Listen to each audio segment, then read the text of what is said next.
جس شخص کو بھی پوچھے نا کاروبار جو کرتا ہے، جناب کیا حال ہے کاروبار کا، وہ کہتا ہے جو پیسے لے لیتا پھر وہ دینے کا نام ہی نہیں لیتا، وہ تو دعا کرتا ہے کہ ہم ماری جائیں۔ اور بالخصوص وعدے کے حوالے سے تو کوئی شخص بھی وعدے پہ اس دور کے اندر کوئی شاذ و نادر شخص ہوگا جو وعدے پہ پورا اترنے کا مزاج رکھتا ہے۔ میں یہ نہیں کہتا کہ ہیں نہیں، لوگ ہیں آج بھی، لیکن بہت تھوڑی تعداد رہ گئی۔ تو جب عہد کوئی قوم توڑتی ہے تو اس کی سزا کیا ملتی ہے کہ دشمن ان کے اوپر مسلط کر دیے جاتے ہیں۔ دوسری بات، جب کوئی اللہ کے نازل کردہ احکام کے بغیر کسی اور حکم سے فیصلے کرتے ہیں تو ان کے اوپر فقر مسلط کر دیا جاتا ہے۔ اللہ تعالیٰ نے جو ہمارے لیے ضابطہ دیا ہے اس سے ہٹ کر اگر ہم کوئی اور راستہ اختیار کریں گے تو فقر و فاقہ مسلط کر دیا جائے گا۔ دولت کی کثرت کے باوجود بھی فقر اور فاقہ موجود رہے گا۔ وَمَا ظَهَرَتِ الْفَاحِشَةُ فِيهِمْ إِلَّا ظَهَرَ فِيهِ الطَّاعُونُ، اور جب کسی قوم کے اندر فحش اور بے حیائی پیدا ہو جائے گی تو اس کے اندر طاعون جیسی بیماریاں جنم لیں گی، ایسی بیماریاں جو لا علاج ہوں گی وہ جنم لیتی رہیں گی۔ اور جب کسی قوم کے اندر ناپ تول میں کمی آ جاتی ہے تو زمین کے جو سبزے ہیں اللہ تعالیٰ ان کو روک لیتا ہے۔ اور جب کوئی قوم زکوٰۃ دینا چھوڑ دیتی ہے تو اللہ تعالیٰ ان سے بارش کو روک لیتا ہے۔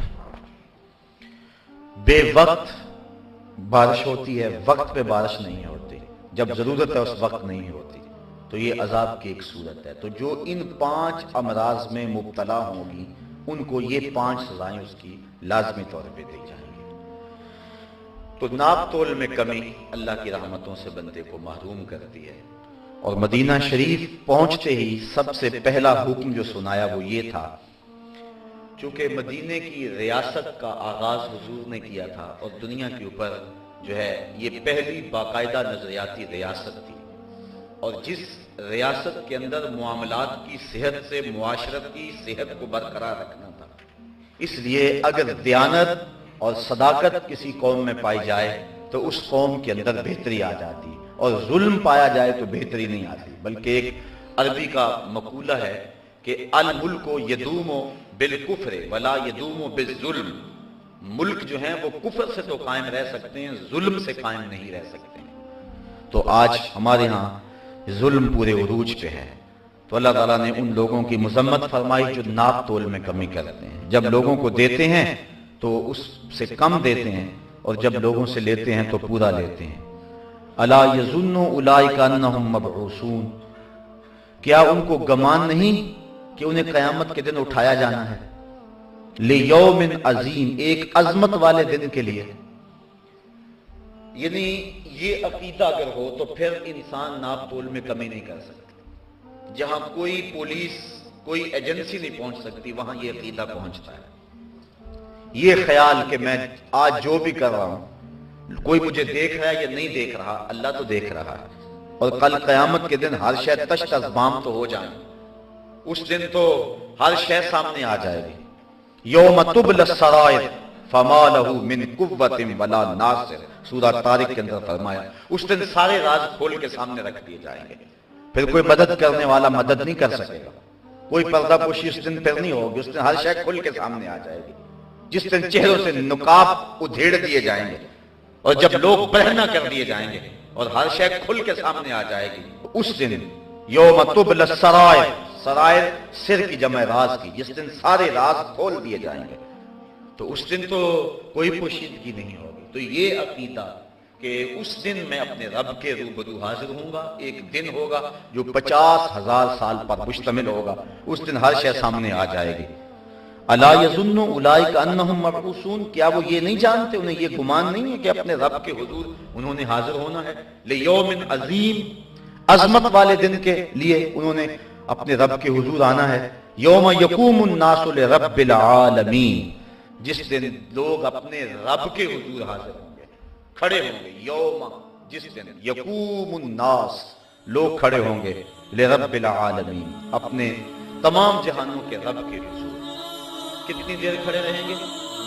بعض نے کہا کہ 300 سال کھڑے ہوں گے، جب رب کا سامنا ہوگا 300 سال تک کھڑے رہیں گے۔ بعض نے کہا کہ 1000 سال تک اپنے رب کے سامنے کھڑے رہیں گے۔ حضرت سری سختی رضی اللہ تعالیٰ عنہ فرماتے ہیں میں تو اس بات سے ڈرتا ہوں کہ اپنے رب کا سامنا کیسے کروں گا، کیسے اپنے رب کا سامنا کروں گا۔ تو یہ دن ہوگا جس دن ہر شخص کو اپنے رب کے حضور کھڑا ہونا پڑے گا۔ یوم یقوم الناس لرب العالمین، اس دن ہر شخص اپنے رب کے حضور کھڑا ہوگا، اور کوئی 1000 سال تک، کوئی 300 سال تک، کوئی 100 سال تک، یہ مختلف روایتیں ہیں، لوگوں کی مختلف حالتیں ہو گئی، لیکن جس کے اعمال کا سلسلہ ستھرا ہوا، جو تنہائی میں اپنے رب سے ڈرتا رہا، جس نے خلوت کے اندر اپنے نفس کا محاسبہ کیا، تو قیامت کے دن جو وہ اپنے رب کے ہاں کھڑا ہوگا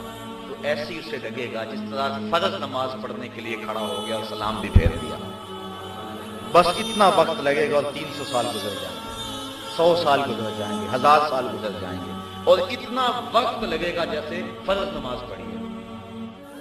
اور جس کے کندھے پر بوجھ ہوا، ندامت کا احساس ہوا، اس کے لیے 100 سال بھی بھاری ہو جائیں گے، اس کے لیے تو ایک لمحہ قیامت ہوگا۔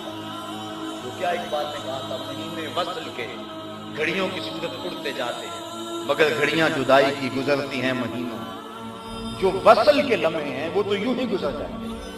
300 سال بندہ کھڑا ہوگا، لگے گا فرض پڑے اور بس وہ جلوہ ہٹ بھی گیا ہے، 300 سال گزر گئے۔ تو جو مومن ہوگا، جس کو دیدار سے فرحت مل رہی ہوگی، جو لذت میں ہوگا، جو سرور و نشاط میں ہوگا، اس کے لیے لمبی مسافت کی طرح گزر جائے۔ جس طرح کیا آتا ہے کہ جب مومن قبر میں جاتا ہے اور کافر قبر میں جاتا ہے، فرق ہے۔ کافر کے لیے تو بد کی مصیبت قبر میں، قیامت کب آئے اور وہ عذاب سہ رہا ہے، اور مومن کے لیے ایسے ہوتا ہے کہ اچانک اسے ایک خوبصورت عورت نظر آتی ہے جس کے گلے کے اندر موتیوں کا ہار ہوتا ہے، اور یہ اس ہار کی طرف ہاتھ بڑھاتا ہے اور ہاتھ ٹوٹ جاتا ہے اور وہ موتی بکھر جاتے ہیں، اور یہ موتی چننے میں لگ جاتا ہے، اتنے میں قیامت بھی آ جاتی ہے۔ یدی اس کی قبر کی ساری زندگی جو کہ صدیوں پر مشتمل ہے تھوڑے لمحوں میں یوں بیت جائے گی۔ اور اسی طرح جو اللہ کے حضور لوگ کھڑے ہوں گے تو 300 سال، 1000 سال یا 100 سال، بہرحال جتنا بھی طویل عرصہ ہوگا، جو اس کے دیدار کے طالب ہوں گے، جن کا کھاتا صاف ہوگا، جن کو نیکیوں کا نور نصیب ہو چکا ہوگا، جن کی آنکھ میں شوق دیدار ہوگا، تو اتنی لمبی مسافت 2 لمحوں میں گزر جائے گی۔ اور جس نے اپنے کندھوں پہ ندامتوں کے بوجھ رکھے ہوئے ہوں گے، اور جس نے گناہوں کا وزن اکٹھا کر لیا ہوگا، اس کے لیے تو ایک گھڑی بھی مشکل ہوگی، اور یہ جائے کہ اس کو 300 سال یا 1000 سال اپنے رب کا سامنا کرنا پڑے گا۔ تو بڑا سخت دن ہوگا، اور اس دن لوگ اللہ کے حضور ضرور کھڑے کر دیے جائیں گے۔ اللہ اکبر۔ آگے فرمایا کلا ان کتاب الفجار لفی سجین، بے شک کافروں کا لکھا ہوا سجین میں رکھ دیا جائے گا۔ جو ہم کر رہے ہیں، نیکیاں یا بدیاں، وہ لکھی جا رہی ہیں۔ قیامت کے دن بندے کے نامہ اعمال اس کے ہاتھ میں دیے جائیں گے۔ جس کے اعمال اچھے ہو اس کے دائیں ہاتھ میں نامہ اعمال دیا جائے گا، جن کے اعمال بد ہوئے اس کے بائیں ہاتھ میں نامہ اعمال دیا جائے گا۔ اور جب انسان اپنا نامہ اعمال کھولے گا تو وہ کیا کہے گا، ما لہذا الکتاب لا یغادر صغیرۃ ولا کبیرۃ الا احصاها، ہائے اس کتاب کو کیا ہو گیا، اس نے چھوٹی بڑی کوئی بات نہ چھوڑی، سب کچھ لکھ دیا۔ یہ تو بات میں نے مزاح میں کہی تھی، یہ تو چلتے چلتے میری آنکھ ہی بھٹکی تھی۔ تو وہ کہے گا کہ اس نے سب کچھ لکھ دیا، اور ایک ایک چیز اس کتاب پہ لکھی ہوئی ہوگی، اور اس وقت بڑی سختی اور بڑی پریشانی لاحق ہوگی۔